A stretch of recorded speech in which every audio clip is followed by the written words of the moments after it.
Duwa ka lalaki nga ginpadulog sa checkpoint sa Molo nakuhaan sang suspected shabu. Isa sa mga arestado aminado nga nagaduso sang illegal nga droga. Si Julius Belacaol nakatutok. Sakay sa motorsiklo, mabakalang kuno sa pamahaw pasado alauna sang kaagahon sa Deliomer Juarez, sa Barrio Obrero Lapos. Kagtami Basilio, Santan sa Esperanza, Iloilo City. Apang sa ila paglabay sa Infante Avenue sa distrito sa Molo. May nakaplastar nga checkpoint sa kapulisan. Ganit tigaylo nga makakaon.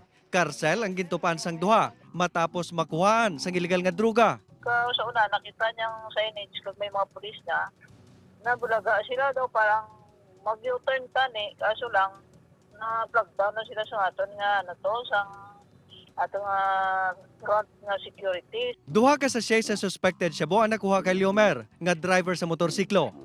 14 naman ka sa sa nakuha kay Tami. Lakip na ang cash nga kapin 7,900 pesos nga ginapatihan kita sa pagbaligya sini.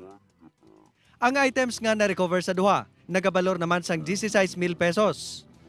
Ginasiling nga nagikan pa sa bilibid ang ila supply, kagin pick up lang sang duha. Wala pa ugaling maestablisar kung sino ang ila ginakuhaan.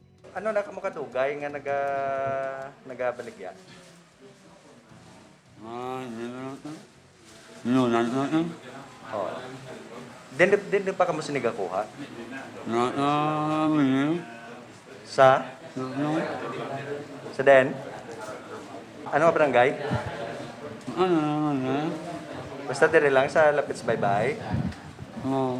Detained sa karon ang duha sa Molo Police Station, samtang ginahikot na ang pagpasaka sang kaso batok sa ila. Gina-prepare natin sa buong nuang ila nga ang apid-apid daw sa ginpadala naman natin sila sa crime lab for drug test kag ang aton nga mga na-confiscate na items dito sa checkpoint.